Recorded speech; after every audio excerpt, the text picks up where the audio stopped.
He moved into my apartment, claiming he was building a business, but used my name to take out a $60,000 loan, then vanished to propose to another woman until I gathered evidence and turned everything over to the FBI. I found out I was $60,000 in debt while he was sipping margaritas in Cancun with another woman. That's not a metaphor. That's exactly how I discovered the man I loved, who I let into my home, my bank accounts, and my future, had used me as a financial stepping stone, then left without a trace. My name is Melina. I'm 29 now, but this started when I was 26. I had just lost both of my parents in a car accident. Drunk driver, rainy night, closed casket. I wasn't ready to talk about it back then, not even with my closest friends. I poured myself into volunteer work just to keep moving.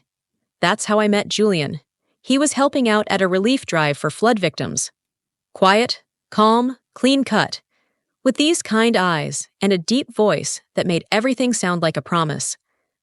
I should have seen it then. How practiced he was at listening without ever really saying anything. But I was drowning in grief, and he made me feel like I wasn't alone. We started dating casually. He told me he was building his own boutique consulting firm after leaving the corporate world behind. Always had a pitch deck open, always taking Zoom calls. Said he had investors lined up, just waiting for compliance stuff. I worked remotely in digital publishing, so I understood delays. Startups fail all the time. I didn't question it. 6 months in, he moved in. It wasn't even a dramatic conversation. He'd already been spending every night at my place, and when his lease ended, he just stayed. At first, things were fine. He cooked, cleaned, took care of errands. I was the one with stable income, and honestly, it felt good to have someone rely on me. My therapist would probably call that a red flag in neon lights, but back then, I thought it meant partnership. It started with little things. A late payment here, a missed bill there. Julian would apologize, kiss my forehead, and say, "Don't worry, babe. Big things are coming. Just a few more weeks." Then one day, he sat me down with this sheepish smile and said he needed help with something temporary. A short-term loan, $60,000. He said it was for equipment licensing and legal fees for a massive project he was about to close. "You wouldn't even need to give me money," he explained. "Just co-sign. They need someone with solid credit. It's standard. I'll take care of everything." I hesitated. I remember that clearly. I told him I didn't like mixing love with money. But he gave this speech about trust, about building a future together, about how he'd never ask for help unless it was really important. He even printed out the documents and highlighted the risk-free sections. I signed. That was a year ago. 2 weeks ago, I got an email from the bank. My name was listed as the primary borrower on a loan account that was now 3 months delinquent. $60,000. Interest accruing daily. I thought it had to be a scam. I called. It wasn't. My signature was on file. The payments had stopped in June. I stared at my laptop screen in shock, heart pounding so hard I felt it in my teeth.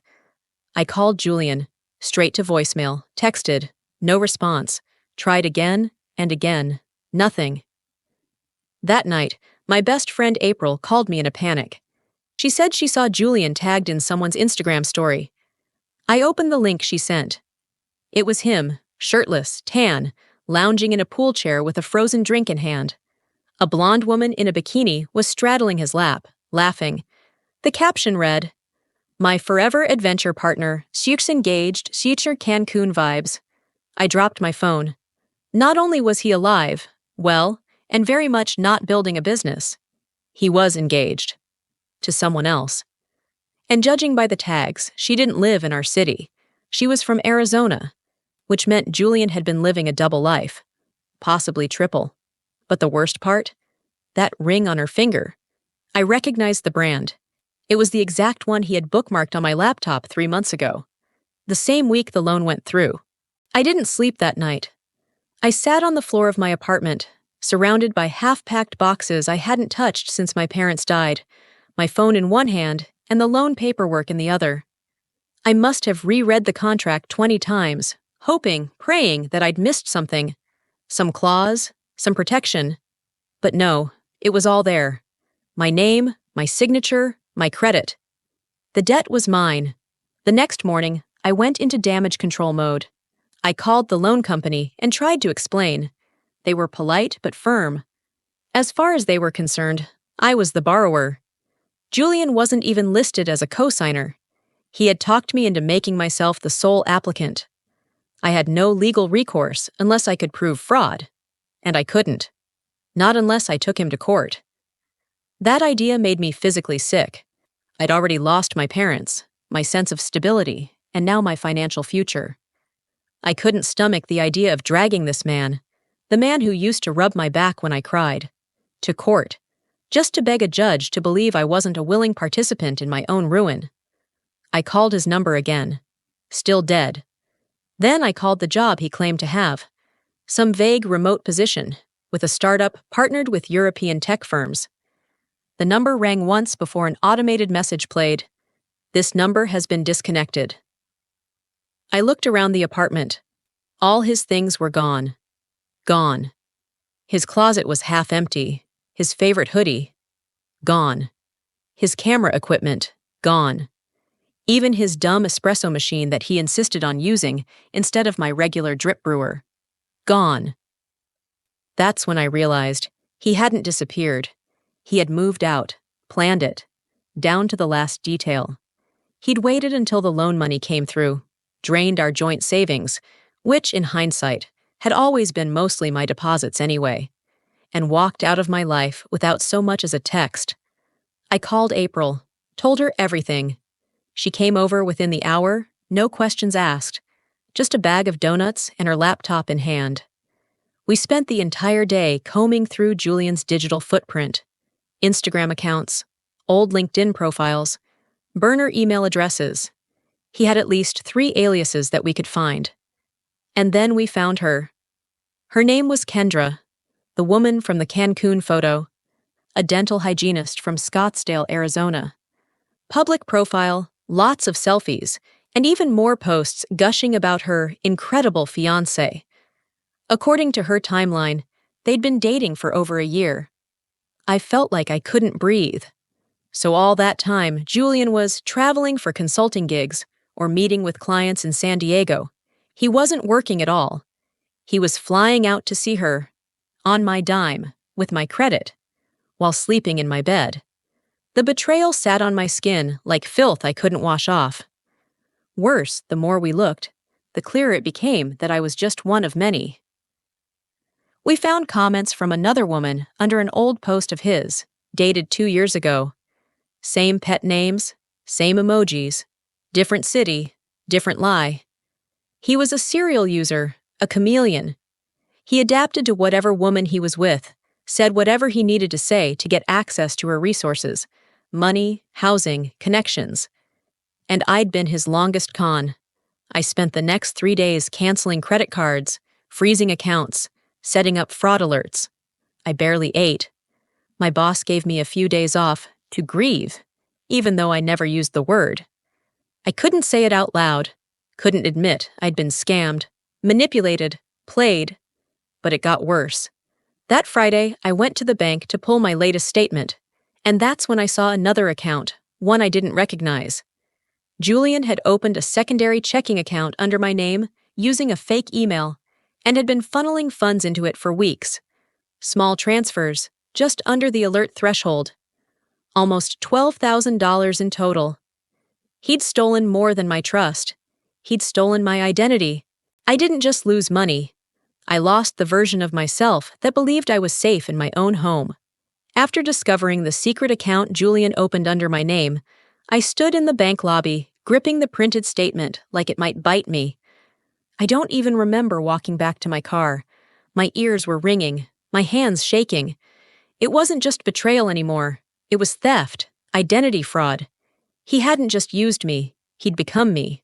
I drove straight home, locked every door and window, and curled up on the bathroom floor. I cried for 2 hours straight, and when I stopped, I didn't feel better. I felt nothing. Number like the version of myself that used to exist. Careful, optimistic, trusting, had been erased, line by line. The next morning, I filed a police report. I brought every document I had: bank records, the loan agreement, screenshots of his text messages, the Cancun photos, the fake email attached to the secret account. The officer taking my statement was kind, but clearly skeptical. He asked if Julian and I had lived together. I said yes. He asked if I'd ever given him access to my banking information.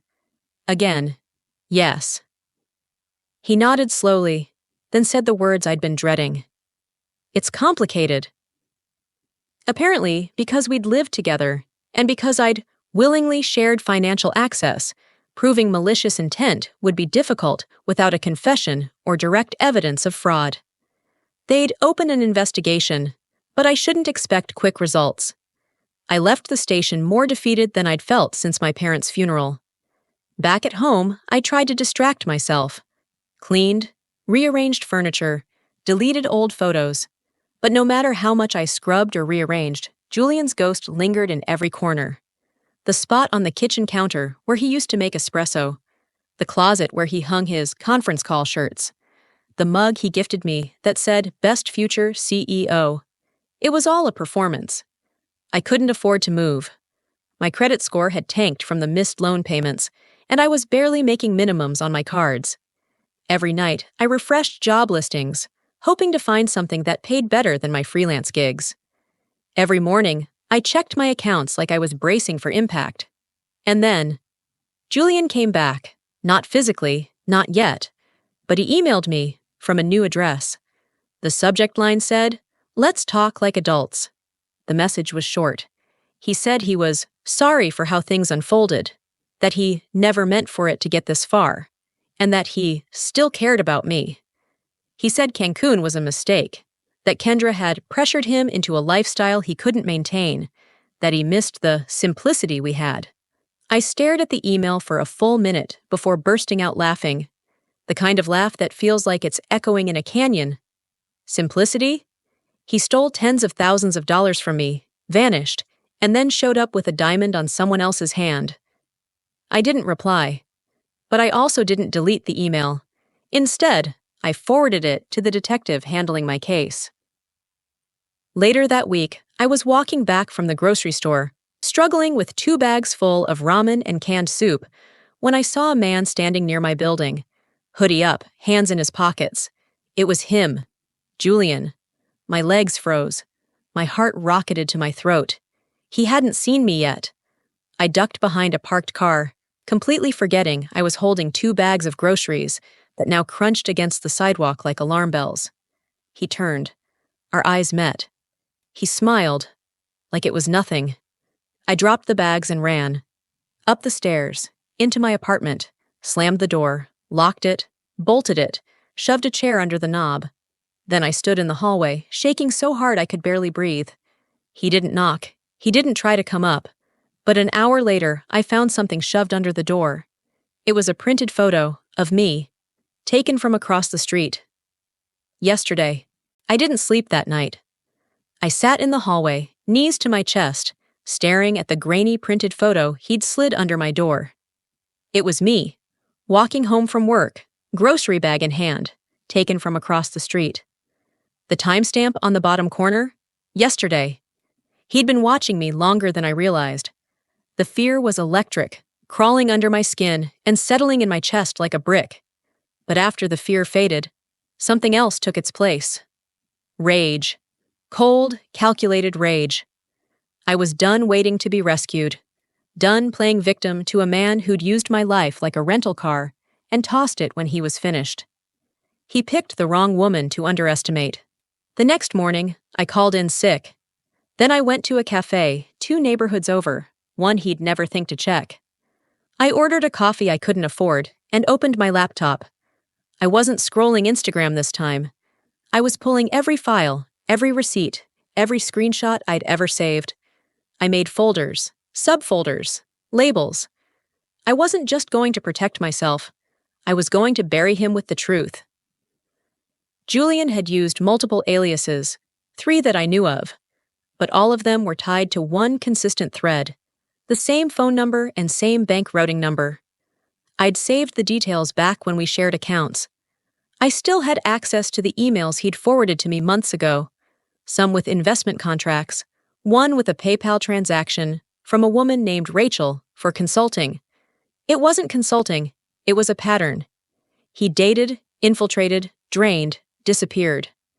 I compiled it all into one clean, clear PDF, complete with a timeline and links. I titled the document, The Julian Monroe File, Financial Predation and Identity Fraud. I sent it to the detective handling my case.